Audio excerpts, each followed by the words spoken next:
దేవుడి నామానికి వందనాలు. కూడి వచ్చిన మీ అందరికీ కూడా నా హృదయపూర్వకమైన వందనాలు. ఈ యొక్క బైబిల్ స్టడీ ద్వారా చాలా విషయాలు మనం నేర్చుకోవడం జరుగుతుంది. ఇప్పటి వరకు మనం ఏం చెప్పుకున్నాం? చాలా విషయాలు చెప్పుకున్నాం. మొన్నటి క్లాస్లో మనం ఏం చెప్పుకున్నామంటే, సాతాను 3 ఆయుధాలుగా చేసి శరీరాశ, నేత్రాశ, జీవపుటంబము అనే ఈ 3 ఆయుధాలుగా చేసి మనుషులని దేవుని నుండి దూరం చేస్తుంది. వారి మనోనేత్రాలకి గుడ్డితనం కలగజేస్తుంది. పెద్ద పెద్ద దుర్గాలనే దేవుడికి మనుషులకి మధ్యన పెద్ద పెద్ద గోడలనే కట్టేసింది. ఏ విధంగా మనుషుల్ని మార్చేసింది అంటే, ఏ విధంగా మనుషుల్ని మార్చింది? కొంతమంది ఏమో అసలు దేవుడే లేడంటున్నాడు. కొంతమంది ఏమో దేవుడు ఉన్నాడు కానీ సృష్టికర్తను విడిచిపెట్టేసి సృష్టిని పూజిస్తున్నారు. కొంతమంది నిజమైన దేవుణ్ణే తెలుసుకున్నారు కానీ వారు ఏం చేస్తున్నారు? ఈ జీవిత కాలపు మట్టికే క్రీస్తుని నమ్ముకుంటున్నారు. రాబోయేటువంటి జీవిత కాలం కొరకు కాకుండా ఈ జీవిత కాలం మట్టికే, ఈ శరీర ఆశీర్వాదాల కొరకే క్రీస్తుని నమ్మేటువంటి వ్యక్తులుగా కొంతమందిని చేసేసింది. ఏది కూడా సాతాను దాని అంతటది చెయ్యదు. ప్రతిదీ కూడా దేవునికి మనుషుల్ని దూరం చేసేటువంటి ప్రక్రియలో సాతాను ఏం చేస్తుందంటే, దేవుడు ఏదైతే విశ్వాసంలో బలపడాలి అని కొన్ని ప్రవేశపెట్టాడు బైబిల్లో ఆయన, ఆ వాటిని చూస్తూ ఆయన ఏం చేయాలనుకున్నాడు? నాలో బాగా ఎదగాలి, నా గురించి బాగా తెలుసుకోవాలి, ఒక మంచి మార్గంలో నా బిడ్డలు నడవాలి, విశ్వాసపు యాత్రలో నా బిడ్డలు మంచి పోరాటము పోరాడి ఆ యొక్క పరుగు తుదముట్టించాలి అనేటువంటి కోరికతో కొన్ని ప్రవేశపెట్టాడు ఆయన. ఏంటంటే, నీ పుట్టుకకి ఒక కారణం ఉంది, నీవు ఒక కారణ జన్ముడివి. ఏదో నార్మల్గా నువ్వు పుట్టేలేదు కానీ నీ పుట్టుకకి ఒక కారణం ఉంది. నీవు ఆయన దగ్గర అంటే సత్క్రియలు చేయటానికి నువ్వు పుట్టావని, పరిశుద్ధంగా బ్రతకటానికి నువ్వు పుట్టావని ఇలాగా ఆయన అనుకున్నాడు. ఆయన యొక్క ఉద్దేశం. సాతాను ఏం చేసిందంటే, సేమ్ దాన్నే ఉపయోగించుకుని సాతాను ఏం చేసింది? నీవు కారణ జన్ముడివి, నీవు పుట్టావంటే నీ పుట్టుకకు కారణం ఉంది, నువ్వు ఏదో ఒకటి సాధించే చచ్చిపోవాలి. దేవుడు ఏమంటున్నాడు? నువ్వు పరిశుద్ధుడిగా నిర్దోషిగా జీవించి ఆ సర్టిఫికెట్ని సంపాదించుకుని చచ్చిపోవాలని ఆయన అంటుంటే, సాతాను ఏం చేస్తుంది? నువ్వు కారణ జన్ముడివి, నువ్వు ఏదో ఒకటి సాధించాలి, అవసరమైతే ఒక విమానాన్ని కనిపెట్టి నీకంటూ ఒక మంచి పేరు సంపాదించుకోవాలి. ఈ విధంగా మనిషి కూడా ఇక్కడ ఈ గ్రహమే కాకుండా అంతరిక్షంలో కూడా వెళ్ళాలి. ఈ నాసాలో పనిచేసేటువంటి వ్యక్తులు కూడా వారి యొక్క ఎయిమ్ ఏంటి? వారి చిన్ననాటి నుండి నాసాలోకి వెళ్ళాలి, అంతరిక్షాల్లో కొన్ని కనిపెట్టాలి. మనమందరము కూడా ఇక్కడ నుండి ఎక్కడికి వెళ్ళాలి? అంతరిక్షంలోకి, అంటే చంద్రుడి మీదకి వెళ్ళిపోవాలి. అవన్నీ కూడా వీళ్ళు ఏ విధంగా చేశారు? సేమ్ దాన్ని ఉపయోగించే సాతాను ఏం చేసింది? మార్చేసింది. ఆ తర్వాత ఏం చేసింది సాతాను? దేవుడేమో ఒక బుక్ ప్రవేశపెట్టి అందులో పేరు సంపాదించుకోవాలి అన్నాడు. ఏంటో బుక్? జీవగ్రంథంలో నీవు పేరు సంపాదించుకోవాలని దేవుడు ప్రవేశపెట్టాడు. అందులో పేరు సంపాదించుకోవడానికి ప్రయాసపడమన్నాడు. కానీ సేమ్ అదే ఒక బుక్ని మరలా తీసుకొచ్చి పెట్టింది. అదే ఏ బుక్? Guinness book. ఈ గిన్నీస్ బుక్లో పేరు సంపాదించుకోవడానికి ఎన్ని ప్రయాసలు పడుతున్నారంటే చివరికి చనిపోతున్నారు కూడా. అటువంటి పరిస్థితి ఉంది. ఇప్పటిదాకా మనం చెప్పుకున్నటువంటి క్లాస్ ఇది. ఎందుకంటే క్రొత్తగా వచ్చినటువంటి వాళ్ళ కోసం కూడా మరలా చెప్పడం జరిగింది. ఓకే, ఇప్పుడు ఇంకా ఇంకేమి కాపీ కొట్టింది సాతాను అని మనం చూసుకుంటే, ఇక్కడ ఆయన చెబుతున్నాడు ఏం చెబుతున్నాడు అంటే, దేవుడు విశ్వాస జీవితములో అంటే పందెపు రంగములో ఓపికగా ఆయన పరిగెత్తమంటున్నాడు. ఆయన ఒక బహుమానాన్ని ఇస్తానంటున్నాడు. 1 కొరింథీయులకు రాసినటువంటి పత్రిక చూస్తే, విశ్వాసపు పందెములోనంట మనము పరిగెట్టాలంట. పరిగెడితే ఆ పరుగు అనేది తుదముట్టించేస్తే ఆయన ఏమిస్తాడంటున్నాడు? బహుమానం ఇస్తాడంట. చూడండి, 1 కొరింథీ 9:24. 1 కొరింథీయులకు రాసినటువంటి పత్రిక 9వ అధ్యాయము 25వ వచనం, 24వ వచనం చదవండి అమ్మా. పందెపు రంగమందు పరిగెత్తు వారందరూ పరిగెత్తుదురు గాని ఒక్కడే బహుమానము పొందినని మీకు తెలియదా? అటువలే మీరు బహుమానము పొందునట్లుగా పరిగెత్తుడి. మరియు పందెమందు పోరాడు ప్రతివాడు అన్ని విషయముల యందు మితముగా ఉండును. వారు క్షయమగు కిరీటమును పొందుటకు, మనమైతే అక్షయమగు కిరీటమును పొందుటకును మితముగా ఉన్నాము. ఇక్కడ ఒక పందెపు రంగం ఉందంట. ఈ పందెపు రంగములో పోరాడాలంట. పోరాడేటువంటి వ్యక్తి ఆ యొక్క పందెములో చివరి వరకు గనక ఓపికగా పరిగెట్టేస్తే ఆయన ఏమిస్తానంటున్నాడు? కిరీటం ఇస్తానంటున్నాడు. అదే కదా అక్కడ ఉంటా. సార్ మరలా చూడండి. మరియు పందెమందు 25వ వచనం, మరియు పందెమందు పోరాడు ప్రతివాడు అన్ని విషయములో మితముగా ఉండును. వారు క్షయమగు కిరీటమును పొందుటకును, మనమైతే అక్షయమగు కిరీటమును పొందుటకును మితముగా ఉన్నాము.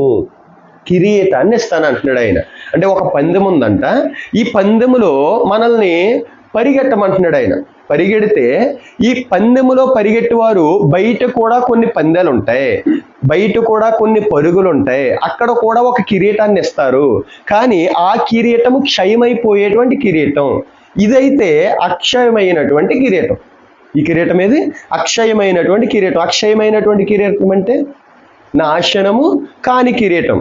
ఇప్పుడు ఈ పరుగు అనేది ఎవరు పరిగెత్తారు? అపోస్తలుడైనటువంటి పౌలు గారు పరిగెత్తారు. పరిగెడితే ఆయనకి ఏ కిరీటం వచ్చిందో చూద్దాం. ఆయన ఏం చెబుతున్నాడంటే, ఇది విశ్వాసపు జీవితంలో నువ్వు ఎప్పుడైతే బాప్తిసం తీసుకున్నావో ఆ విశ్వాసపు పరుగు పందెములో నువ్వు ప్రారంభించావు అన్నమాట. ప్రారంభించావు. ఈ ప్రారంభించినటువంటి పరుగు పందెములో నువ్వేం చేయాలి? పరిగెత్తాలి. నీకు పరిగెడితే నీకు నేను ఒక కిరీటాన్ని ఇస్తాను అంటున్నాడు ఆయన. ఆ కిరీటము ఏ కిరీటము? క్షయమైపోయేటువంటి కిరీటం కాదు, కానీ అక్షయమైనటువంటి కిరీటం. అక్షయమైనటువంటి కిరీటం. ఇప్పుడు ఈ పందెములో ఈ చెప్పిన అతనే, పౌలు గారే చెబుతున్న అతనే ఏంటి? పరిగెట్టాడు అనమాట. పరిగెట్టాడు. ఎంతవరకు పరిగెట్టాడు? అతని పరుగు అనేది, విశ్వాస జీవితంలో అతని పరుగు అనేది తుదముట్టించేశాడు. తుదముట్టించిన తర్వాత ఆయనకు ఒక కిరీటం ఇచ్చాడంట ఆయన. ఏంటా కిరీటం? చూడండి. 2వ తిమోతి అపోస్తలుడైనటువంటి పౌలు తిమోతికి రాసినటువంటి 2వ పత్రిక 4వ అధ్యాయము 7వ వచనం. మంచి పోరాటము పోరాడి తిని, తీసారా? మంచి పోరాటము పోరాడి తిని, నా పరుగు కడముట్టించి తిని, విశ్వాసము కాపాడుకొంటిని. ఇక మీదట నా కొరకు నీతి కిరీటము ఉంచబడి ఉన్నది. ఆ దినమందు నీతి గల న్యాయాధిపతి అయిన ప్రభువు అది నాకు మాత్రమే కాకుండా తన ప్రత్యక్షతను అపేక్షించు వారందరికీ అనుగ్రహించును. చాలమ్మా. ఇక్కడ ఏంటి? అపోస్తలుడైనటువంటి పౌలంట మంచి పోరాటం పోరాడాడంట. అంటే అతని పరుగు అనేది విశ్వాస జీవితంలో ప్రారంభించాడు. ఎప్పుడు ప్రారంభించాడు? అపోస్తల కార్యాలు 9వ అధ్యాయంలో ప్రారంభించాడు. అపోస్తల కార్యాలు 9వ అధ్యాయంలో అతని పరుగు అనేది ప్రారంభించి ఈ తిమోతి 2వ పత్రికకు వచ్చేటప్పటికి ఈయన ఎండ్ అనమాట. అంటే చివరి మాటలు. ఈ పత్రిక చివరి పత్రిక అనమాట. ఈ పత్రిక తర్వాత ఆయన్ని ఏం చేస్తారో చంపేస్తారు అనమాట. అంటే హతసాక్షిగా అయిపోతాడు. ఇది చివరి మాటల్లో ఏం చెబుతున్నాడు ఆయన? చివరి మాటల్లో నా పరుగు తుదముట్టించాను, నా విశ్వాసాన్ని కాపాడుకున్నాను, నా కొరకు నీతి కిరీటము ఉంచబడి ఉన్నది. అంటే నీతి కిరీటము ఆయన నాకు ఇస్తాడు. అంటే ఈ పరుగు పందెములో విన్ అయిన వారికి, పరిగెత్తిన వారికి ఏమిస్తాడు ఆయన? చూడండి ఏమిస్తాడు? నీతి కిరీటం ఇస్తానంటున్నాడు. నీతి కిరీటం ఆయన చెప్పడం ఏంటంటే, ఇది నాకు మాత్రమే కాకుండా ఈ విధంగా ఎవరైతే పరిగెడతారో వారందరికీ కూడా, అంటే ఆయన ప్రత్యక్షతను అపేక్షించే వారికి, అంటే ఆయన 2వ రాకడ గురించి ఆలోచన చేసేటువంటి వారికంట. అంటే ఈ నీతి కిరీటం అనేది ఎవరికి ఇచ్చారు? పౌలు గారికి ఇచ్చారు.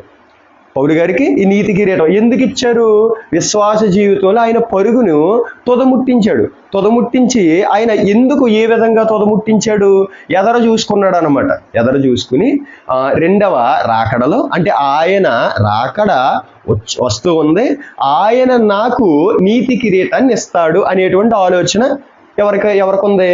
పౌలు గారికి ఉంది. అంటే ఆయన రాకడను ఆపేక్షిస్తున్నాడు అనమాట, ఆలోచన చేస్తున్నాడు. కాబట్టి నీతి కిరీటం అనేది పొందుకున్నాడు. ఇప్పుడు ఆ కిరీటం అనేది ఎవరికి వస్తుంది?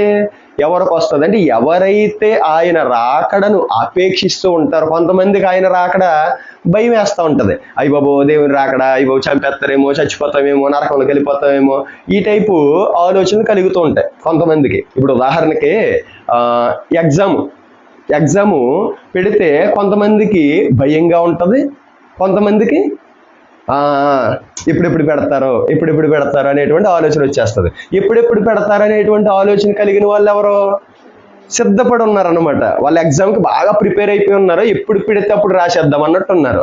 వీళ్ళేంటి, మిగిలిన వాళ్ళు ఎగ్జామ్కి ఏ ప్రిపరేషన్ కాకుండా ఇష్టం వచ్చినట్టు తిరిగేసి, ఇష్టం వచ్చినట్టు టైం వృధా చేసేసి, అంటే చెప్పినటువంటి లెసన్లు సరిగా వినకుండా వీళ్ళు ఏం చేసినట్టు అవేమి పెడచెవిని పెట్టేసి సరిగా ప్రిపేర్ అవ్వలేదు. కాబట్టి ఎగ్జామ్ అనేటప్పటికి భయం.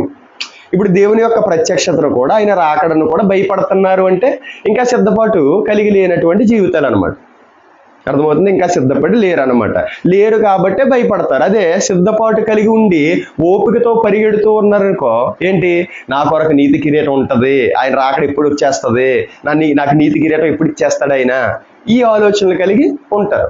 ఇప్పుడు నీతి కిరీటం అనేది ఇస్తానంటున్నాడు ఆయన. ఏం ప్రవేశపెట్టాడు ఆయన? నీతి కిరీటాన్ని ఇస్తాను. ఎవరికి ఇస్తాను? విశ్వాసపు జీవితంలో మంచిగా పరుగు పరిగెట్టిన వారికి, నా రాకడ కొరకు ఆపేక్షించే వారికి నీతి కిరీటం ఇస్తాను అంటున్నాడు ఆయన. ఓకే, నీతి కిరీటాన్ని ఇస్తానన్నాడు. ఇది ఎవరికి వస్తుంది? ఆయన రాకడను ప్రేమతో ఆపేక్షించే వారికి ఇది వస్తుంది. నెక్స్ట్ ఇంకొక కిరీటాన్ని ఇస్తానంటున్నాడు ఆయన. ఇంకొక కిరీటాన్ని ఇస్తానంటున్నాడు. చూడండి, అది ఏ కిరీటము? మొదటి దశలోనిక 2వ అధ్యాయము, మొదటి దశలోనిక 2వ అధ్యాయము 19వ వచనం చూడండి. ఏలయనగా మా నిరీక్షణైనను ఆనందమైనను అతిశయ కిరీటమైనను ఏది? మన ప్రభు అయిన యేసు యొక్క రాకడ సమయమున ఆయన ఎదుట మీరే కదా. ఇది ఇక్కడ ఒక కిరీటం ఉందంట. ఇది ఏ కిరీటం? ఆనంద కిరీటమైన అనొచ్చు, అతిశయ కిరీటమైన అనొచ్చు. దీన్ని ఏ కిరీటం అంటారు? ఆనంద కిరీటము కానీ, అతిశయ కిరీటం కానీ. ఈ కిరీటం ఎవరికి వస్తుంది? పౌలు గారు ఎవరికి వస్తుందని చెబుతున్నాడు? మీరే ఆ కిరీటం అంటున్నాడు. అంటే కొంతమందిని సంపాదించాడు అనమాట. అంటే ఈ కిరీటం ఎవరికి ఇస్తారు? ఈ అతిశయ కిరీటము, ఈ యొక్క ఆనంద కిరీటం ఎవరికి ఇస్తారు అంటే మనము మాత్రమే కాకుండా మనము కొంతమందిని సంపాదిస్తే, అంటే కొంతమందికి దేవుని గురించినటువంటి తెలియజేసి విషయాలు వారిని దేవునిలో నడిపిస్తే ఈ యొక్క అతిశయ కిరీటము, ఆనంద కిరీటము వస్తుంది. అర్థమవుతుందా? ఇంకా 3వ కిరీటం కోసం కనుక మనం చూస్తే ప్రకటన గ్రంథం 2వ అధ్యాయము 10వ వచనం చూడండి. ప్రకటన గ్రంథం 2వ అధ్యాయము 10వ వచనం. ఇదిగో మీరు శోధింపబడినట్లు అపవాది మీలో కొందరిని చెరలో వేయించబోచున్నాడు. 10 దినములు శ్రమ కలుగును, మరణము వరకు నమ్మకముగా ఉండుము, నేను నీకు జీవ కిరీటము ఇచ్చేదను. ఈ కిరీటాన్ని ఆయన ఇస్తానంటున్నాడు. ఎవరికి? మనకి. ఏం చేస్తే ఇస్తానంటున్నాడు? అనేక శ్రమలు, అనేక శోధనలు, అనేక ఇబ్బందులు, ఇవన్నీ కూడా తట్టుకుని విశ్వాసములో ఎవరైతే నిలకడగా నిలబడతారో వారికి ఏ కిరీటము? జీవ కిరీటం ఇస్తానంటున్నాడు. ఉదాహరణకి ఈ కిరీటం ఎవరు పొందుకుని ఉంటారు? ఉదాహరణకి యోబు గారు పొందుకుని ఉంటారు. అదే కదా అక్కడ మాట ఏముందో చూడండి. ఇదిగో మీరు శోధింపబడినట్లు అపవాది మీలో కొందరిని చెరలో వేయించబోచున్నాడు. 10 దినములు శ్రమ కలుగును, మరణము వరకు నమ్మకముగా ఉండుము, నేను నీకు జీవ కిరీటము ఇచ్చేదను. అంటే అపవాది శోధిస్తూ ఉన్నప్పుడు ఆ శోధనకి తట్టుకుని విశ్వాసం నుండి తొలగిపోకుండా విశ్వాసంలో నిలకడగా నిలవబడి మరణము వరకు కూడా నమ్మకంగా ఉండు. యోబు గారు అదే కదా చేస్తా. వ్యాధి వచ్చేసింది, పిల్లలు చనిపోయారు, భార్య నువ్వు దూషించి చచ్చిపో అంటుంది, ఉన్న ఆస్తి మొత్తం పోయింది, ఎన్ని శోధనలు పెట్టింది అపవాది. అయినప్పటికీ కూడా ఆయన ఏంటి, మరణము వరకు కూడా నోటి మాటతో కూడా ఏం చేయలేదు, పాపం చేయలేదు, దేవుణ్ణి దూషించను లేదు. అంటే విశ్వాసంలో ఎన్ని శోధనలు వచ్చినా అలాగే నిలబడ్డాడు అనమాట. నిలబడి ఏ కిరీటము, అటువంటి వ్యక్తులకి ఏ కిరీటం వస్తుంది, జీవ కిరీటము. ఇప్పుడు అదే పరిస్థితుల్లో మనముండి మనము కూడా శోధనలు వచ్చినా, ఇబ్బందులు వచ్చినా, ఏదొచ్చినా సరే దేవునిలో ఎదుగుతూ ఉంటే శోధనకి నిలిచి మరణము వరకు కూడా నమ్మకమైనటువంటి వ్యక్తులుగా ఉంటే మనకి కూడా ఏమిస్తాడు, ఆయన జీవ కిరీటము ఇస్తానంటున్నాడు. ఇప్పుడు యాకోబులో కూడా అదే ఉంటుంది చూడండి. యాకోబు రాసినటువంటి పత్రిక 1వ అధ్యాయము 12వ వచనం. శోధన సహించువాడు ధన్యుడు, అతడు శోధనకు నిలిచిన వాడై ప్రభువు తన్ను ప్రేమించు వారికి వాగ్దానము చేసిన జీవ కిరీటమును పొందును. జీవ కిరీటం పొందుతాడంట. శోధన సహించువాడు అంటే శోధన సహిస్తే, ఆ శోధనకు నిలిస్తే ప్రభువు తన్ను ప్రేమించు వారికి వాగ్దానం చేసేసాడు ఆల్రెడీ. ఎవరైతే శోధన సహిస్తారో, ఆ శోధనకి ఎవరైతే నిలబడతారో వారికి ఒక వాగ్దానం చేశాడు ఆయన. ఏంటా వాగ్దానం? జీవ కిరీటము ఇస్తాననే వాగ్దానం. మనం అందరం కూడా అదే పరిస్థితుల్లో అలాగే నిలకడగా నిలవబడితే, విశ్వాసంలో అదే విధంగా మన యొక్క స్టాండ్ ఉంటే, ఎటు కూడా పడిపోకుండా ఉన్నటువంటి వ్యక్తులుగా ఉంటే ఏమిస్తాడైనా? జీవ కిరీటము ఇస్తానంటున్నాడు. ఇంకొక కిరీటాన్ని మనం చూసుకుంటే చూడండి, ఇంకొక కిరీటం కోసం మనం చూసుకుంటే మొదటి పేతురు 5వ అధ్యాయము 4వ వచనం. ప్రధాన కాపరి ప్రత్యక్షమైనప్పుడు మీరు వాడబారని మహిమ కిరీటము పొందుదురు. అక్కడ పైన ఇంకొక 3వ వచనం నుండి మనం చూస్తే, దానిని కాయుడి, మీకు అప్పగింపబడిన వారిపైన ప్రభువునైనట్లుండక మందకు మాదిరిగా ఉండుడి. ప్రధాన కాపరి ప్రత్యక్షమైనప్పుడు మీరు వాడబారని మహిమా కిరీటము పొందుదురు. సేవకుల గురించి చెబుతున్నటువంటి మాట. మీకంటూ ప్రధాన కాపరిగా ఉన్నటువంటి ఆయన ఒక మందని మీకు అప్పగించాడు. ఈ మందకి మీరు ఏ విధంగా ఉండాలి? కాపరిగా ఉండి వారి మీద పెత్తనాలు చేయొద్దు. ప్రస్తుత కాలంలో ఏం జరుగుతుంది? విశ్వాసుల మీద సేవకులు పెత్తనాలు చేస్తున్నారు. అలా పెత్తనాలు చేయకుండా వారికి మాదిరిగా ఉండండి. మిమ్మల్ని చూసి వారు నేర్చుకునే వ్యక్తులుగా ఉండాలి. మిమ్మల్ని చూసి విశ్వాసంలో ఎదిగే వ్యక్తులుగా ఉండాలి. మిమ్మల్ని చూసి వారు విశ్వాసంలో బలపడేటువంటి వ్యక్తులుగా, స్థిరపడేటువంటి వ్యక్తులుగా ఉండాలి. అటువంటి వ్యక్తులుగా ఒక మాదిరిగా గనక మీరుంటే, అదే కదా ఇది ఎవరికి వచ్చి ఉంటుంది? పౌలు గారిని మనం చూసుకుంటే, అంటే ఒక్కొక్కరికి 2-3 కిరీటాలు కూడా వచ్చేస్తాయి.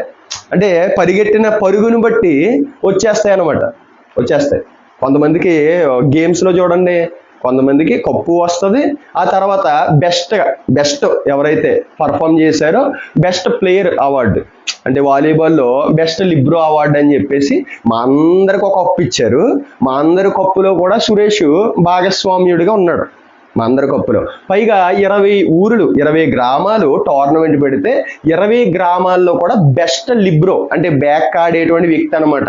డ్రైవ్లు వేసేసి కూడా బాల్ ఎత్తేస్తాడు. అటువంటి పరిస్థితి ఎవరికి ఉంది? సురేష్కి ఉంది. మన చర్చిలో ఈ సురేష్కి మరలా ఇంకొక అవార్డు కూడా ఇచ్చారు. ఈ కప్పులో ఉంది, భాగస్వామ్యుడిగా ఉన్నాడు, ఫస్ట్ బహుమతి వచ్చింది. మరలా ఒక మెడల్ కూడా best player award, libero award అని చెప్పేసి. అలాగా ఈయనకి నీతి కిరీటం వచ్చి ఉంటుంది. నేను క్రీస్తుని పోలి నడుచుకుంటున్న ప్రకారము అపోస్తలుడైన పౌలు చెబుతున్నటువంటి మాట, మీరు నన్ను పోలి నడుచుకునిడి. అంటే క్రీస్తు ఏ విధంగా అయితే మాదిరిగా ఉన్నాడో నేను మీకు మాదిరిగా ఉన్నాను, నన్ను పోలి కలిగి ఉండండి సరిపోతుంది అంటున్నాడు ఆయన. అంటే ఈ మహిమా కిరీటము ఆయన పొందుకునే ఉంటాడు కదా.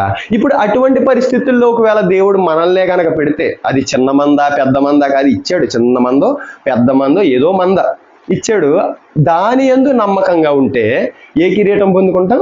మహిమా కిరీటము పొందుకుంటాం అనమాట. ఇప్పుడు ఇలాగా కొన్ని కిరీటాలను ప్రవేశపెట్టాడు. ఎందుకైనా మనం పందెములో బాగా పరిగెడితే మనకి ఈ బహుమానం వస్తుంది. ఇప్పుడు ఎంకరేజ్ చేయడానికి అనుకోవచ్చు, ఎంకరేజ్ చేయడానికి, విశ్వాసంలో బలపడటానికి అనుకోవచ్చు మనకు అర్థమయ్యేటువంటి భాషలో. ఇప్పుడు నేను నీతి కిరీటం సంపాదించుకోవాలి, నేను మహిమ కిరీటం సంపాదించుకోవాలి, నేను జీవ కిరీటం సంపాదించుకోవాలి, నేను అతిశయ కిరీటం సంపాదించుకోవాలి అనేటువంటి ఆలోచన కలిగి విశ్వాస జీవితంలో మంచిగా పరిగెడతామని. ఎన్ని శోధనలు వచ్చినా, ఇబ్బందులు వచ్చినా, ఇది నేను వెనకడుగు వేస్తే నాకు ఏ కిరీటం పోతుంది? జీవ కిరీటం పోతుంది. జీవ కిరీటం పోతుంది. ఇంక దాన్ని మళ్ళీ డెప్త్గా వెళ్ళినా ఇక్కడ సమయం అయిపోతుంది కాబట్టి నేను ఇంకా డెప్త్గా వెళ్ళట్లేదు. అంటే ఇప్పుడు మనకి ఈ కిరీటాలు సంపాదించుకునేటువంటి ప్రయాసలో మనం ఉండి దేవునిలో బాగా ఎదుగుతామని ఆయన ప్రవేశపెట్టాడు. ఇప్పుడు దీనినే ఉపయోగించుకుని, అంటే ఒక బహుమానం, మీరు బాగా పరిగెడితే మీకు ఒక బహుమానం, ఆ కిరీటం. ఇప్పుడు సాతాను దీన్నే ఉపయోగించుకుని ఏం చేస్తుంది? అందాల పోటీ. అందులో ఏ కిరీటాలు ఉంటాయి? ఏ కిరీటాలు ఉంటాయంటే చూడండి, మిస్ యూనివర్స్ అంట. మొదటి కిరీటం మిస్ యూనివర్స్, రెండవ కిరీటం మిస్ వరల్డ్, మూడవ కిరీటం మిస్ ఇండియా, నాలుగవ కిరీటం మిస్ ఇంటర్నేషనల్, ఐదవ కిరీటం బ్యూటీ క్వీన్. అంటే ఏది ప్రవేశపెట్టింది అంటే ఇదే కాదు, చాలా ఉన్నాయి. అంటే ఇప్పుడు ఏ కిరీటం పొందుకోవడానికి వీరందరూ ప్రయాసపడుతున్నారు? ఎవరైతే దాన్ని ఏమంటారు, ఈ యొక్క ఫ్యాషన్ కాంపిటీషన్లో పాల్గొనేటువంటి ప్రతి ఒక్కరూ కూడా ఏ కిరీటం మీద ఆలోచన ఉంటుంది? ఏ కిరీటం? మిస్ యూనివర్స్ కిరీటమే సంపాదించుకోవాలి నేను, మిస్ వరల్డ్ కిరీటం సంపాదించుకోవాలి, మిస్ క్వీన్గా నేను ఉండాలి. అంటే ఈ ఆలోచనలతోటి ఆ కిరీటం సంపాదించుకోవడానికి ప్రయాసపడుతున్నారు. కానీ దేవుడి యొక్క ఉద్దేశం ఏంటి? ఏ కిరీటం సంపాదించుకోమని చెప్పాడు ఆయన? ఇంకా ఆయన చెప్పినటువంటి మాటలు ఏంటో తెలుసా? అందము మోసకరము, సౌందర్యము వ్యర్థము అంటున్నాడు ఆయన. చూడండి సామెతల గ్రంథం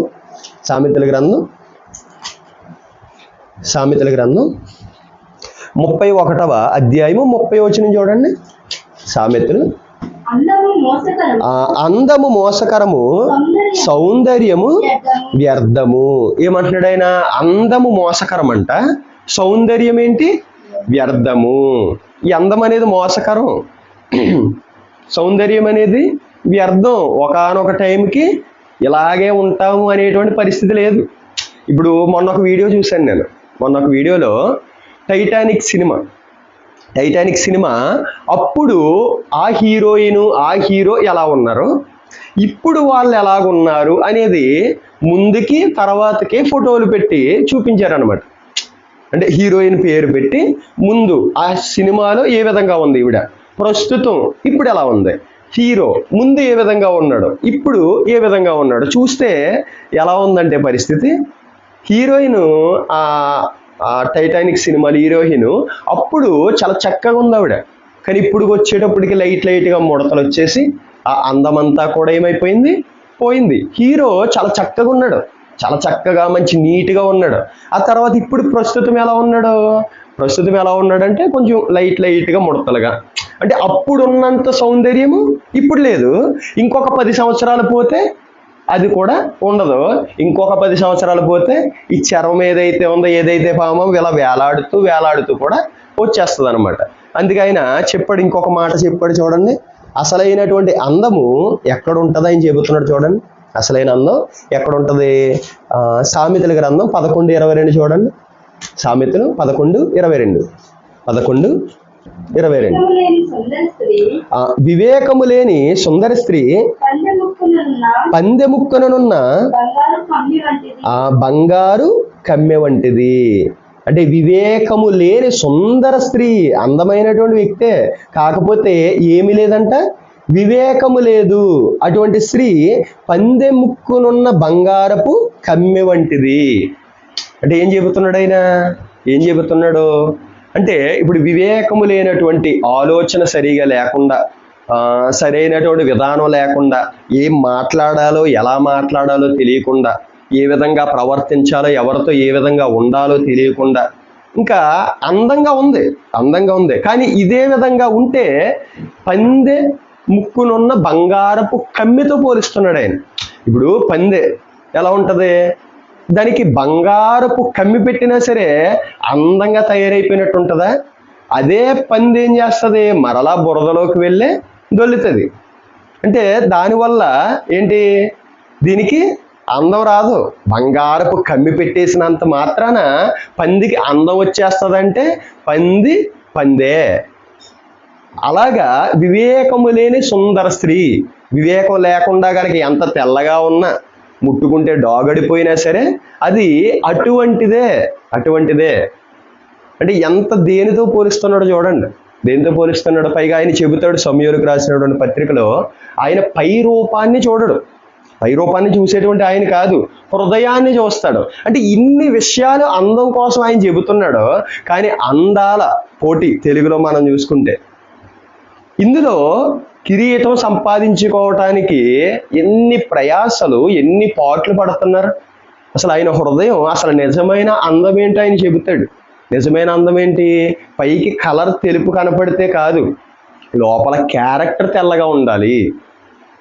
చూద్దామా? మొదటి పేతురు, అసలు నిజమైన అందం ఏంటి? స్త్రీకి నిజమైన అందం ఏంటి? మొదటి పేతురు 3వ అధ్యాయము 3వ వచనం. జడలు అల్లుకొనుటయు, బంగారు నగలు పెట్టుకొనుటయు, వస్త్రములు ధరించుకొనుటయును, వెలుపటి అలంకారము మీకు అలంకారముగా ఉండక సాధువైనట్టియు మృదువైనట్టియు గుణమును అక్షయ అలంకారము గల మీ హృదయపు అంతరంగ స్వభావము మీకు అలంకారముగా ఉండవలెను. అది దేవుని దృష్టికి మిగుల విలువ గలది. చూడండి, హృదయాన్ని చూస్తాడు ఆయన, పై రూపాన్ని లక్ష్య పెట్టేటువంటి ఆయన కాదు. కానీ పై రూపములో నువ్వేం చేయాలి? మిస్ యూనివర్స్ అయిపోవాలి, మిస్ వరల్డ్ అయిపోవాలి, బ్యూటీ క్వీన్ అయిపోవాలి. ఈ ఆలోచనలన్నీ తీసుకొచ్చి పెట్టేశాడు. ఇప్పుడు వారు ఏ అందం మీద కాన్సన్ట్రేషన్ పెడుతున్నారు? ఈ అందం మీద, శరీర అందమే. అది అందము మోసకరము, సౌందర్యం వ్యర్థమని ఆయన చెబుతుంటే శరీర అందం మీద ఏం పెడుతున్నారు? దృష్టి అంతా కూడా అంతరంగములో ఉన్నటువంటి అందం మీద పెట్టట్లేదు. నేను సాధువుగా ఉండాలి, నేను మృదువుగా ఉండాలి, ఈ ఆలోచన లేదు. ఇలా మారటానికి ప్రయత్నించట్లేదు. నేను తెల్లగా ఉన్నానా, ఇంకా తెల్లగా అవ్వాలి. జుట్టు ఎలా ఉందా, అది వెరైటీ జడలు అల్లుకోవాలి. పరిస్థితి ఏ విధంగా ఉంటుంది అంటే పై రూపం పట్లే మొత్తం శ్రద్ధ అంతా, కానీ అంతరంగ హృదయం శ్రద్ధ లేదు. సాధువుగా ఉండాలి, నేను మృదువుగా ఉండాలి, నా మాట మృదువుగా ఉండాలి, నేను సాధువు అయినటువంటి గుణం నేను కలిగి ఉండాలి. వీటి మీద శ్రద్ధ లేదు, వీటి కొరకు ప్రయాస లేదు. వేటి కొరకు ప్రయాస? బయట ముఖాన్ని తెల్లగా చేసేసుకోవాలి, జడలు మంచిగా వేసేసుకోవాలి. నిజంగా చర్చిల్లో కూడా లిప్స్టిక్లు ఫుల్గా వేసేసుకుని వాక్యాలు చెప్తున్నటువంటి సేవకురాళ్ళు ఉన్నారు. అంటే ఏ విధంగా ఉంది పరిస్థితి అంటే ఆ విధంగా కొంతమందిని మార్చేస్తే కొంతమందిని ఏ విధంగా మార్చింది? ఇప్పుడు కొంతమంది మనం చూసుకుంటే సినిమా రంగాల్లో ఏమేమి ఇస్తారో చూడండి. అవార్డులు ఇస్తారనమాట. వారు నటించినటువంటి విధానాన్ని బట్టి ఫిల్మీ ఫేర్ అవార్డు అంట ఒకటి, రెండవదేమో నంది అవార్డు అంట, మూడవది సైమా అవార్డు అంట, నాలుగవది సైనస్ అంట, ఐదవది జీ సినీ అవార్డు. అంటే ఈ అవార్డులన్నీ కూడా ఎక్కడ పెట్టేసింది? అక్కడ సినిమా రంగాల్లో. ఇప్పుడు వారి యొక్క ప్రయాస అంతా ఏంటి? ఈ కిరీటాలు పొందుకోవటం కాదు. నేను నంది అవార్డు సాధించాలి, నేను సైమా అవార్డు సాధించాలి, నేను వేరే అవార్డు నేను సాధించాలి అనేటువంటి ఆలోచన. ఎవరికి? అసలు దేవుని గురించినటువంటి ఆలోచన ఉందా అంటే లేదు. దేవుని గురించిన ఆలోచన ఉందా అంటే లేదు. దేవుడు పొద్దున్న దండం పెట్టేసుకోవాలి, అయిపోయింది. ఒకవేళ నేను క్రిస్టియన్నా, చర్చికి వెళ్ళాలి, అయిపోయింది. వచ్చేసానా, ఇంటికి వెళ్ళిన తర్వాత మనం ఆ పని నేను చేసేసుకోవాలి, అయిపోయింది. ఈ రకమైనటువంటి పరిస్థితుల్లోనే ప్రస్తుత కాలంలో ఉన్నారు. కానీ వీటిని సంపాదించుకోవాలనేటువంటి ఆలోచన కూడా లేదు. వీటిని సంపాదించుకోవాలనేటువంటి ఆలోచన ఉంది. బయట ఉన్నటువంటి ఈ అవార్డులు సంపాదించుకోవాలి. ఇంకేం పెట్టిందంటే ఆటల్లో మనం చూసుకుంటే గోల్డ్ మెడల్స్, ఆ పందెంలో పోరాడటం, gold medals, silver medals, bronze, ఇలా రకరకాలుగా ఆ విధంగా పెట్టేసింది. అంటే వాటిలో సంపాదించాలి నేను పేరు, వాటిని సంపాదించుకోవడానికి నా ప్రయాస అనుకుంటున్నారు. కానీ ఈ రకమైనటువంటి ప్రయాస చాలా తక్కువ మందికి ఉంది, చాలా తక్కువ మందికి ఉంది. ఎందుకంటే మనోనేత్రాలకు గుడ్డితనం కలిగజేసేసింది. శరీరాశ, నేత్రాశ, జీవోపటంబం, డంబం అంటే పేరు సంపాదించుకోవాలి నలుగురిలో పెట్టేసింది. దేవునికి మనుషులకి మధ్యలో దుర్గాలను నియమించేసింది సాతాను, దుర్గాలను నియమించేసింది. ఇంకా రాజకీయంలో కూడా మనం చూసుకుంటే, రాజకీయంలో చూడండి, జీవిత పరిష్కారం, జీవిత పరిష్కారం అనేటువంటి అవార్డు ఒకటి, ఉత్తమ పాలన అవార్డు ఒకటి, సామాజిక సేవ అవార్డు. రాజకీయం కోసం ప్రయాస అంటే మంచి పాలన చేయాలనేటువంటి వాళ్ళు తక్కువ, ఎక్కువ సంపాదించుకునే వాళ్ళు ఎక్కువ. ఇందులో కొంతమంది అందులోనేమో చాలా ఎక్కువగా ఉండాలి, మంచి పేరు సంపాదించుకోవాలి, నా క్రిందే ఉండాలి. కొంతమంది రాజకీయ నాయకులు కూడా చూడండి, పదవి లేకపోతే వాళ్ళు బ్రతకలేరు, పదవి లేకపోతే సూసైడ్లు చేసేసుకున్నటువంటి వ్యక్తులు కూడా లేకపోలేదు.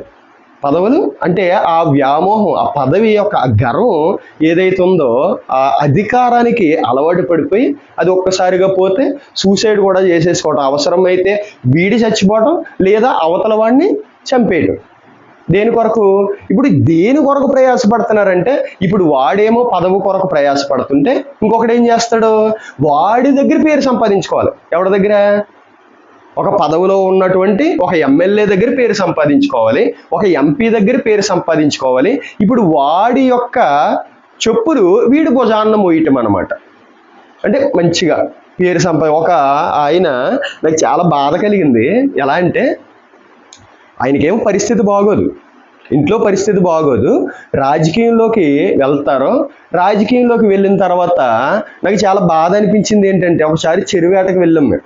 చెరువేటకు వెళ్తే ఆ చెరువేటలో ఉండిపోయాడు ఈయన.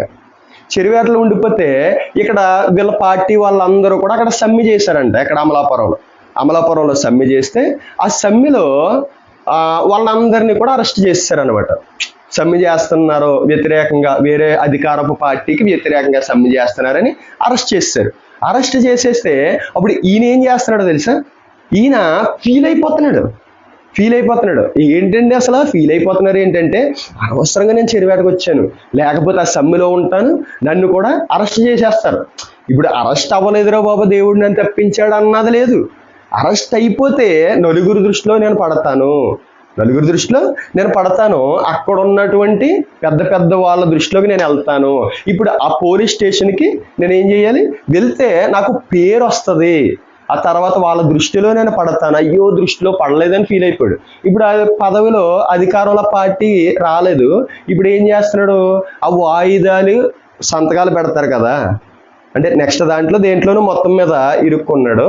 ఇప్పుడు ఈ సంతకాలు పెట్టేటువంటి దాంట్లో డైలీ ఏం చేస్తున్నాడు? వెళ్ళి సంతకాలు పెడుతున్నాడు. అంటే నేను చెప్పేది ఏంటంటే, ఇక్కడ ప్రయాస దేంట్లో పడిపోతున్నాడు మనిషి? అందులో బహుమానం సంపాదించుకోవాలి. ఎందులో? ఆ వ్యక్తుల దగ్గర బహుమానం సంపాదించుకోవాలి. లేకపోతే పదవి సంపాదించుకునే వాళ్ళు ఒకలైతే, ఆ సంపాదించుకున్నటువంటి పదవి ఆ వ్యక్తుల కోసం ప్రయాసపడే వాళ్ళు వీళ్ళు.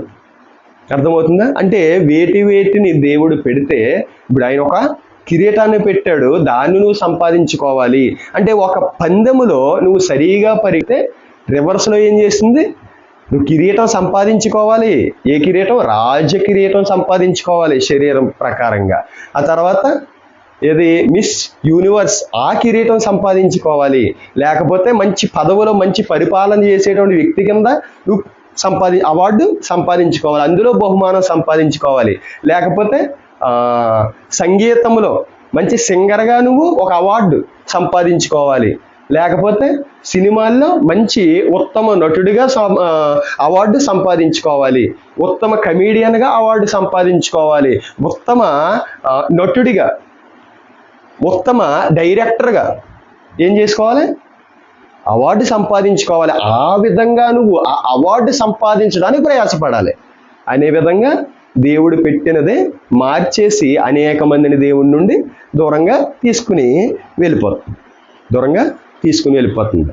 ఇప్పుడు ఇంకొకటి మనం చూసుకుంటే, ఇంకొకటి మనం చూసుకుంటే దేవుడు ఈ యొక్క జీవితాన్ని ఆయన ఏమంటున్నాడంటే ఇది యాత్రా జీవితము అంటున్నాడు. మీరందరూ కూడా యాత్రికులు అంటున్నాడు. మీరందరూ కూడా పరదేశులు అంటున్నాడు ఆయన. మనం వాక్యంలో గనక మనం చూసుకుంటే చూడండి, మొదటి పేతురు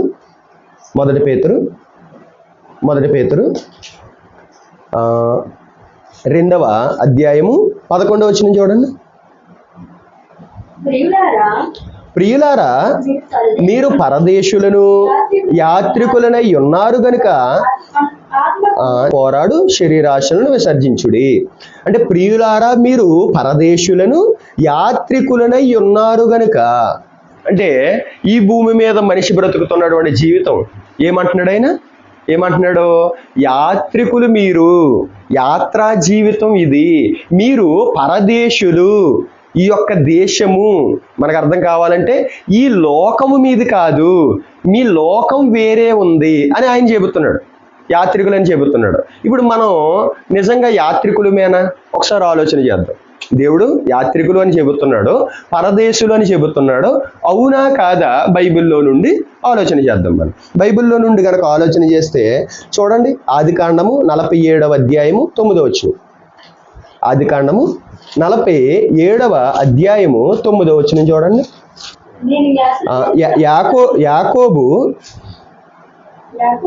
యాకోబు నేను యాత్ర చేసిన సంవత్సరములు 130, నేను జీవించిన సంవత్సరములు కొంచెముగాను దుఃఖ సహితమైనవిగాను ఉన్నవి.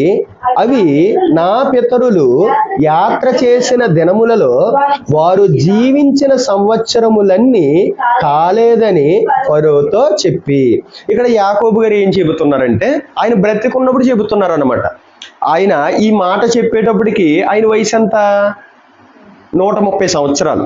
130 సంవత్సరాలతో ఆ యాకోబు గారు ఫరో దగ్గర మాట్లాడుతున్నారు. ఏం మాట్లాడుతున్నారంటే, నేను ఈ భూమి మీద యాత్ర చేసిన సంవత్సరాలు 130 సంవత్సరాలు, అయినా సరే నాకు ఆయాసంగానే ఉంది. ఇప్పుడు నేను యాత్ర చేస్తున్నటువంటి జీవితం కూడా నాకు కొంచెం ఆవేశంగానే ఉంది. పైగా నేను యాత్ర చేసినటువంటి జీవితం ఏదైతే ఉందో నా పితరులు యాత్ర చేసిన జీవితం కంటే అది కొంచెమే, అంటే అది తక్కువ. అంటే నా పితరులు ఎవరైతే ఉన్నారో వారు యాత్ర చేసి యాత్రని ముగించి వెళ్ళిపోయారు. నేను ఇంకా యాత్ర చేస్తున్నాను. 130 సంవత్సరాలని భూమి మీద యాత్ర చేశాను. ఈ యాత్రలో ఇప్పుడు ఇంకా నేను చేస్తున్నటువంటి యాత్ర ఏదైతే ఉందో అది చాలా ఆయాసంగా ఉంది. నేను ముసలి వయసు వచ్చేసింది. చూడండి, ముసలి వయసులో ఏ విధంగా ఉంటుంది పరిస్థితి? చాలా యవ్వన కాలంలో చాలా బాగుంటుంది. ముసలి వయసు వచ్చేటప్పటికి వారి సొంత పనులు కూడా వారు చేసుకోలేరు, అటువంటి పరిస్థితి ఉంటుంది. ఇప్పుడు ఈయన పితరులు యాత్ర చేశారంట. వీళ్ళ పితరులు ఎవరు? యాకోబు గారి తండ్రి ఎవరు? ఇస్సాకు యాత్ర చేసిన సంవత్సరాలు ఎన్నో మనం చూద్దాం. ఇస్సాకు యాత్ర చేసినటువంటి సంవత్సరాలు ఎన్నో గనక మనం చూస్తే అదే ఆదికాండము 35వ అధ్యాయము, 35వ అధ్యాయము 28 చూడండి. ఇస్సాకు బ్రతికిన దినములు 180 సంవత్సరములు. ఇస్సాకు బ్రతికిన దినములు అంట 180 సంవత్సరాలు. అంటే నా పితరులు యాత్ర చేసిన దినముల కంటే నా దినములు తక్కువ అంటున్నాడు. ఇప్పుడు అబ్రహాము గారు ఎన్ని దినములు యాత్ర చేశారు? ఈ భూమి పైన 175 సంవత్సరాలు చేశారు. అంటే అది ఎక్కడ ఉంటుంది మనకి? ఆదికాండము 25:7 ఉంటుంది. 175 సంవత్సరాలు యాత్ర చేశారు ఆయన. అంటే ఇప్పుడు ఈయన ఏం చెబుతున్నాడు? నేను ఇంకా యాత్ర చేస్తున్నాను, నా పితరులు యాత్ర చేసి యాత్రను ముగించేసి వెళ్ళిపోయారు అంటున్నాడు. అంటే ఇక్కడ ఏం చెబుతున్నాడు? యాత్రా జీవితం ఇది అని చెబుతున్నాడు. యాత్రికులు మనము అని చెబుతున్నాడు. మనది ఈ దేశము కాదు, అంటే ఈ లోకము కాదు, మన లోకం వేరే అని దేవుడు చెబుతున్నాడు. తన భక్తుల ద్వారా మనకి దేవుడు చెబుతున్నాడు అన్నమాట. దేవుడు చెబుతున్నాడు. ఇంకా కొన్ని విషయాలను కనుక మనం చూసుకుంటే, ఇప్పుడు యాత్రికులు మనం తెలుసు కదా, కొంతమంది యాత్రికులుగా వెళ్తూ ఉంటారు. యాత్రికులుగా వెళ్తూ ఉంటే వారు ఇక్కడ వారి లైఫ్ అంతా వేరుంటుంది, వారి ఇల్లులు ఇక్కడ వేరుంటాయి, అంటే ఇక్కడ నుండి యాత్రికులుగా ఒక 10 రోజులు 15 రోజులు యాత్ర చేసేసి మరలా ఏం చేస్తారు, ఇంటికి వచ్చేస్తారు. ఇప్పుడు అదే విధంగా ఆయన ఏం చెబుతున్నాడంటే, నేను పుట్టినది మొదలుకొని 130 సంవత్సరాలు యాత్ర చేశాను. నా పితరులైతే ఒకరు, నా తండ్రి అయితే 180 సంవత్సరాలు యాత్ర చేసి ఆ యాత్రని ముగించేసుకుని వెళ్ళిపోయారని చెబుతున్నాడు. అంటే యాత్రని ముగించి వెళ్ళిపోయారు. అంటే ఇక్కడ ఉన్నారా అంటే యాకోబు గారు ఉండే టైంకి వాళ్ళ పితరులు లేరు. ఏం చేశారు, యాత్రను ముగించుకుని వెళ్ళిపోయారు. ఇప్పుడు యాకోబు గారు ఉన్నారా, ఆయన ఇంకెన్ని రోజులు ఆయన బ్రతికారు చూడండి.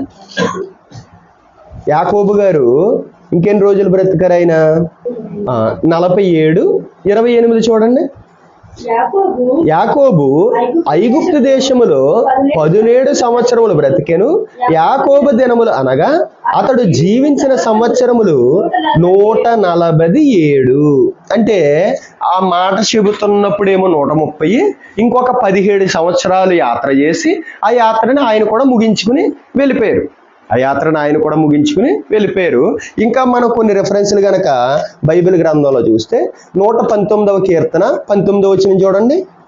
119వ కీర్తన 19వ వచనం, నేను భూమి మీద పరదేశినై ఉన్నాను, నాది ఈ యొక్క దేశము కాదు, అంటే నాది ఈ యొక్క లోకము కాదు అని చెబుతున్నారు.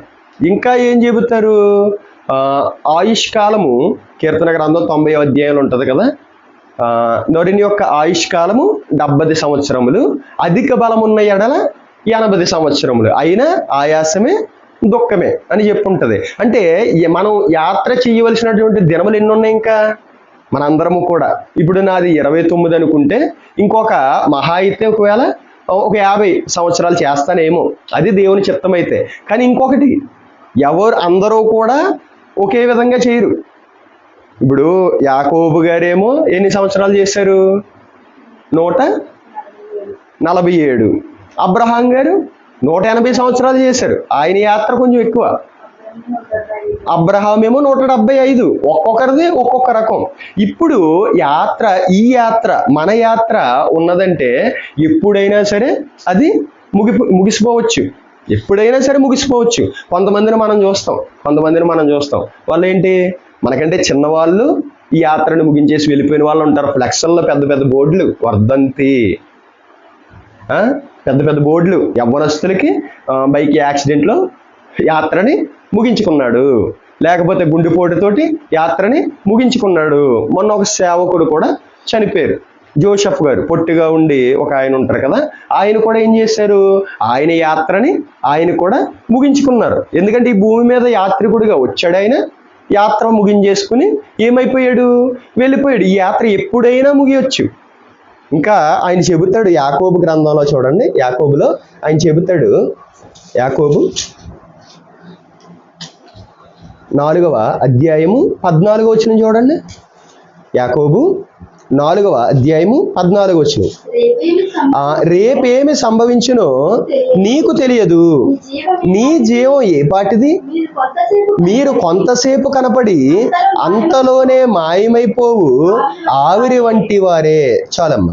అంటే ఈ యాత్ర any time, any minute, any second ముగిసి పోవచ్చు. అంటే ఇప్పుడు ఆయన చెబుతున్నటువంటి మాటలన్నీ నిజమేనా? ఈ భూమి మీద మీరు యాత్రికులనై ఉన్నారు, పరదేశులుగా మీరు ఉన్నారని ఆయన చెబుతున్నాడు. మరి ఇది నిజమా కాదా? బయట చాలా మందిని మనం చూస్తున్నాం, చాలా మందిని, మన ఇంట్లో వాళ్ళనే మనం చాలా మందిని చూసాం. మా తాతయ్య అతని యాత్ర ముగించుకుని ఆయన వెళ్ళిపోయారు. ఎక్కడికి వెళ్ళారు? ఆయన ఈ లోకం కాదు, ఆయన పరదేశీ. అందుకే ఒక మాట ఉంటుంది చూడండి, మనందరము కూడా ఎవరమంట, మనందరము కూడా ఫిలిప్పీలకు రాసినటువంటి పత్రిక చూడండి. ఫిలిప్పీలకు రాసినటువంటి పత్రిక 3వ అధ్యాయము 20వ వచనం. మన పౌరస్థితి మన పౌరస్థితి పరలోకము పరలోకమందున్నది. అక్కడ నుండి అక్కడ నుండి ప్రభువైన యేసుక్రీస్తు ప్రభు అయిన యేసుక్రీస్తు అను రక్షకుని నిమిత్తము రక్షకుని నిమిత్తము కనిపెట్టుకుని ఉన్నాము. ఇక్కడ మన పౌరస్థితి అనేది ఎక్కడ ఉందంట? మన పౌరస్థితి ఎక్కడుంది? పరలోకములో ఉంది. ఈ లోకం అనేది ఏంటి? మనం పరదేశులము. ఈ లోకం మంది కాదు. ఏ లోకం మంది? మన పౌరస్థితి, అసలైన పౌరస్థితి ఎక్కడది? ఇప్పుడు ఆధార్ కార్డు ఉందనుకోండి, చచ్చిపోయినటువంటి వ్యక్తిది ఆధార్ కార్డు పట్టుకెళ్ళిపోయి మాకు రేషన్ బియ్యం ఇమ్మంటే రేషన్ కార్డు పట్టుకెళ్ళి ఎవరు? ఎందుకంటే డెత్ సర్టిఫికేట్ ఆల్రెడీ వచ్చేసింది. అంటే ఆ ఆధార్ కార్డు కూడా ఎటువంటి ఆధార్ కార్డు? అది అక్షయమైనటువంటి ఆధార్ కార్డే. క్షయమైనటువంటి ఆధార్ కార్డు అది. కానీ అక్షయమైనటువంటి ఆధార్ కార్డు ఎక్కడుంది? మన పౌరస్థితి ఎక్కడుందంట? పరలోకంలో ఉంది. ఇప్పుడు మన భారతదేశంలో మన పౌరస్థితి ఉంది. ఇది టెంపరీ. యాత్రికుడిగా మనం ఉన్నంత వరకే ఇది ఉంటుంది. యాత్ర ముగించేసిన తర్వాత దీంతో పని ఉండదు, మనకి పని ఉండదు, మన తర్వాత వాళ్ళకు కూడా ఏ పని ఉండదు, దానివల్ల ఉపయోగం కూడా ఏముండదు. మన పౌరస్థితి ఎక్కడుందంట? పరలోకములో ఉంది. ఇంకా మనం ద్వితీయోపదేశ కాండంలో మనం చూసుకుంటే దినవృత్తాంతంలో, మొదటి దినవృత్తాంతములో చూడండి, మొదటి దినవృత్తాంతములు 29వ అధ్యాయము 15 వచనం చూడండి. 29:15 మా పితరులందరి వలనే మేమును నీ సన్నిధిని అతిథులమును పరదేశులనునై ఉన్నాము. మా భూ నివాస కాలము నీడయంత అస్థిరము, స్థిరముగా ఉన్నవాడు ఒకడును లేడు. అంటే ఈ భూమి మీద నివాసం చేసి స్థిరంగా ఉన్నటువంటి వ్యక్తి ఎవడో లేడంట. ఇదంతా కూడా అస్థిరమే. ప్రసంగి గ్రంథంలో ఉంటుంది. ప్రసంగి గ్రంథంలో ఏముంటుంది? ప్రసంగి గ్రంథం చూడండి. ప్రసంగి గ్రంథం మొదటి అధ్యాయము 4వ వచనం. తరము వెంబడి తరము గతించిపోచున్నది, భూమి ఒక్కటే ఎల్లప్పుడూ నిలుచున్నది. ఇక్కడ ఏం చెబుతున్నాడు? తరము వెంబడి తరం గతించిపోతుందంట. అవునా కాదా? మా తాతయ్య గారి యొక్క తరం గతించిపోతూ ఉంది. వాళ్ళ తరాలు ముందు మనం చూస్తే వాళ్ళ ఎన్నో తరాలు, ఆదాము మొదలుకొని ఎన్ని తరాలు, అబ్రహాము మొదలుకొని ఎన్ని తరాలు, యేసుక్రీస్తు కాలం మొదలుకొని ఇంకెన్ని తరాలు, మన ముత్తాతల దగ్గర ఇంకెన్ని తరాలు. ఈ తరము వెంబడి తరం ఏమైపోతుంది? గతించిపోతుంది. అంటే వాళ్ళ యాత్రికులుగా వచ్చారు, ఈ యాత్ర ముగించేసి వెళ్ళిపోతున్నారు. ఇప్పుడు మన తరం ఉంది. ఇప్పుడు నా కొడుకు నేను తెలుస్తాను, ఆ తర్వాత వాళ్ళ కొడుక్కి తెలుస్తాను, వాళ్ళ కొడుక్కి నేను ఎవరో కూడా తెలియదు. ఇప్పుడు నాకు మా తాతయ్యే తెలుసు, మీకు మీ తాతయ్యే తెలుసు, వాళ్ళ తాతయ్య మీకు తెలుసా? మరి వాళ్ళ తాతయ్య ఉన్నాడా లేడా? వాళ్ళ తాతయ్య ఉన్నాడు కాబట్టి ఇప్పుడు మనం ఉన్నాం, లేకపోతే మనం ఉండం. అంటే ఇప్పుడు వాళ్ళ తరాలన్నీ కూడా ఏమైపోయినాయి? గతించిపోయినాయి. తరము వెంబడి తరము గతించిపోయినది, భూమి ఒక్కటే నిలుస్తున్నది. అప్పుడు కాలం నుండి ఇప్పుడు కాలం. అంటే చిన్న చిన్న విషయాలు, చిన్న చిన్న అడుగు భూములకి అన్నదమ్ములు కొట్టుకుని చచ్చిపోతారు. ఆ భూమి అక్కడే ఉంటది. కొన్ని రోజులైతే అన్నదమ్ములే ఉండరు. ఆ తరము గతించిపోతుంది. ఆ బంగారం అక్కడే ఉంటది, ఆ ఇల్లు అక్కడే ఉంటది, ఆ ఆస్తులు పొలాలు ఇవన్నీ అక్కడే ఉంటాయి. భూమి ఎల్లప్పుడూ ఉన్నదంట. కానీ భూమి మీద ఉన్నవాడు మాత్రమే రిజిస్ట్రేషన్లో పేరు మారిపోతూ వస్తుంది. ఇప్పుడు మా ఇల్లు ఉందనుకోండి, ఇప్పుడు మా పేరు మీద ఉంది. 100 సంవత్సరాల క్రితం ఎవరో పేరు మీద ఉంది అది కదా, ఎవరో పేరు మీద ఆ భూమి ఉంది. ఇప్పుడు ఆ పేరు గలవాడు ఉన్నాడా అంటే మాకు మారిపోయింది భూమి అది. ఇప్పుడు మా తర్వాత చూసుకుంటే ఒక ఖాళీ ల్యాండ్ అనుకుంటే ఒకవేళ అది పేర్లు మారిపోతూనే వస్తాయి. అంటే ఈ మాటలన్నిటిని బట్టి ఏంటి? యాత్ర ముగించవలసిందే. మనము కూడా యాత్రను ముగించవలసిందే. ఎందుకంటే దేవుడు యాత్రికుడిగానే దేవుడు మనల్ని ఈ భూమి మీద పెట్టాడు. ఈ యాత్ర ముగించేసుకుని వెళ్ళిపోవాలి. మనం ఏంటి? పరదేశులము అని చెబుతున్నాడు. అందుకే ఆయన ఇంకొక మాట చెబుతాడు, మీ ఆలోచనలన్నీ కూడా క్రింద వాటి మీద ఉండకూడదంట, పై వాటి మీదే ఉండాలంట. కొలస్సీలకు రాసినటువంటి పత్రిక చూడండి. కొలస్సీలకు రాసినటువంటి పత్రిక 3వ అధ్యాయం చూడండి. మొదటి వచనం నుండి. మీరు క్రీస్తుతో కూడా మీరు క్రీస్తుతో కూడా లేపబడిన వారైతే పైనున్న వాటిని పైనున్న వాటినే వెదుకుడి. అక్కడ అక్కడ క్రీస్తు దేవుని క్రీస్తు దేవుని కుడి కుడి పార్శ్వమున కూర్చుండి ఉన్నాడు. పైనున్న వాటి మీదనే పైనున్న వాటి మీదనే గాని భూ సంబంధమైన వాటి మీద మనస్సు పెట్టుకొనకుడి. ఎలయనగా మీరు మృతి పొందితిరి. చాలమ్మా, ఇక్కడ ఏం చెబుతున్నాడు? అందుకే ఆయన ఏం చెబుతున్నాడు? మన పౌరస్థితి ఎక్కడైతే ఉందో అక్కడికే మీరు మనసు పెట్టాలి. పరలోకమందు మన పౌరస్థితి ఉంది. మన పౌరస్థితి పరలోకమందు ఉంది. పరలోకం ఎక్కడుంది? మనకు పైగా ఉంది. అందుకే ఆయన చెబుతున్నాడు, పైనున్న వాటి మీదే మీరు మనసు పెట్టండి, భూ సంబంధమైన వాటి మీద మీరు మనస్సు పెట్టకుడి. ఎందుకంటే మీరు యాత్రికులుగా వచ్చారు, మీరు పరదేశులుగా వచ్చారు, ఈ దేశం మీద కాదు.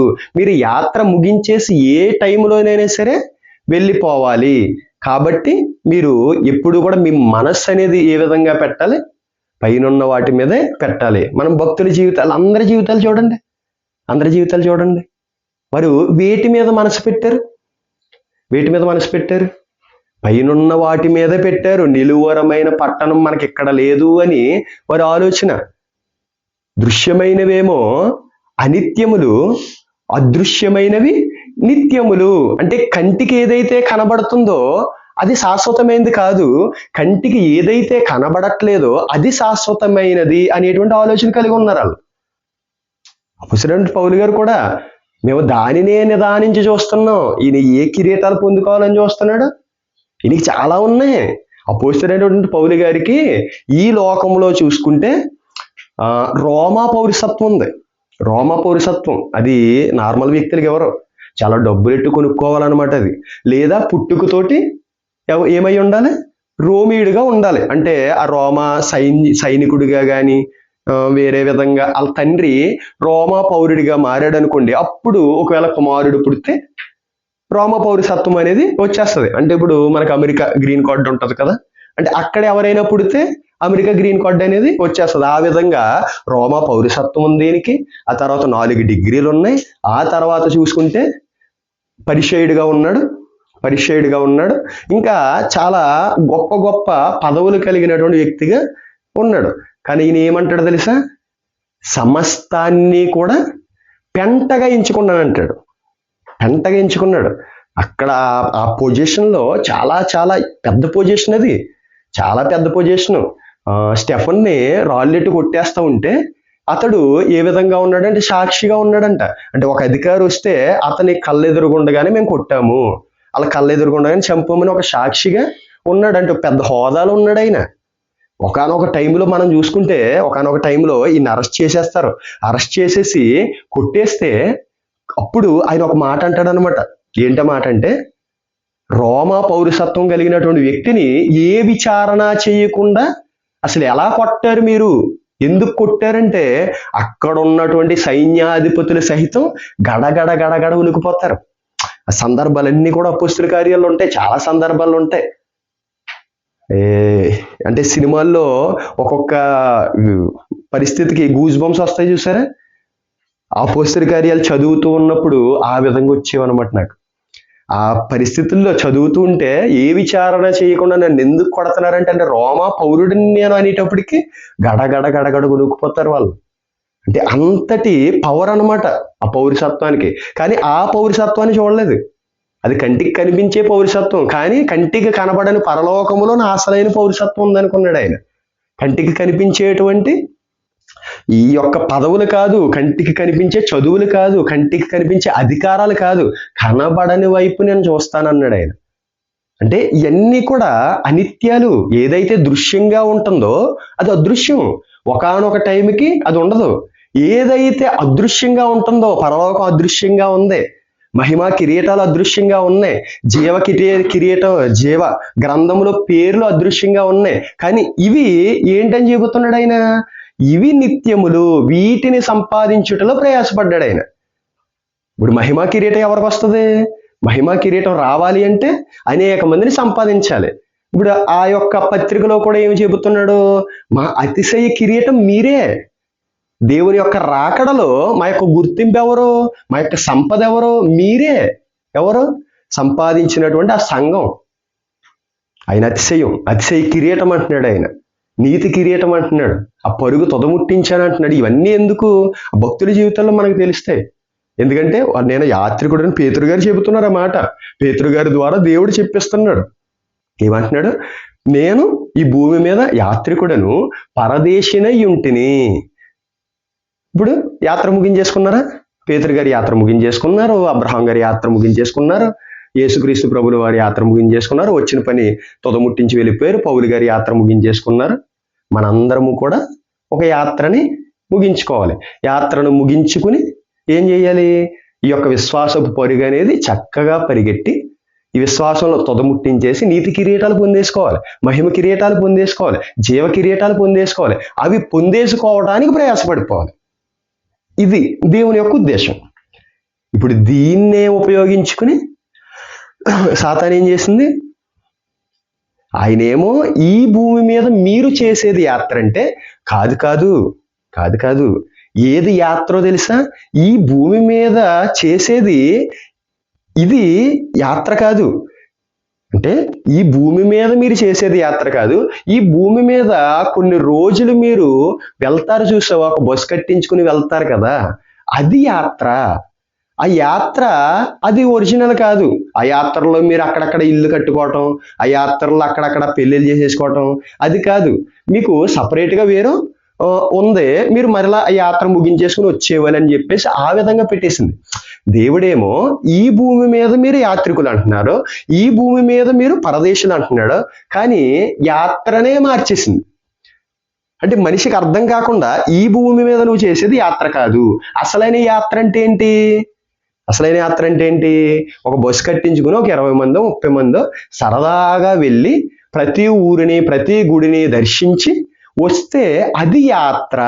ఇది రియల్ అని మార్చేసింది అనమాట. అర్థం కాకుండా చేసేసింది. మనోనేత్రాలకు గుడ్డితనం కలిగించేసింది. పెద్ద పెద్ద గోడల్ని కట్టేసింది. అర్థమవుతుందా? ఆ విధంగా చేసింది అనమాట సాతాను. ఆ విధంగా చేసింది. ఏమేం చేసింది? రెండే చూసుకున్నాం మనం. ఆయన ఒక కిరీటాన్ని సంపాదించుకోవటానికి కిరీటాలను ప్రవేశపెడితే దానిని ఉపయోగించుకుని ఇది వేరే కిరీటాలు సంపాదించుకోవటానికి. అంటే ఈ కిరీటాలను సంపాదించుకోవటానికి నువ్వు ప్రయాసపడంటే నువ్వు ఆ కిరీటాలను సంపాదించుకోవడానికి ప్రయాసపడింది లేదు. మీరు ఈ భూమి మీద యాత్రికులుగా ఉన్నారు, తరము వెంబడి తరం గతించిపోతుంది, మీరు కూడా ఈ యాత్రను ముగించేసుకోవాలి అని చెబితే సాతాను ఏం చేసింది? ఇది కాదు, దేవుడు చెప్పింది కాదు యాత్ర. ఈ జీవితం అనేది శాశ్వతమైనది, అసలైనటువంటిది. యాత్ర అంటే ఈ భూమి మీద మీరు ఇది స్థిరం, ఒక 4 రోజులు 5 రోజులు యాత్ర చేసేస్తే అది యాత్ర. అప్పుడు మీరు యాత్రికులు. ఈ భూమి మీద మీరు యాత్రికులు కాదు అని పెట్టేసింది అనమాట.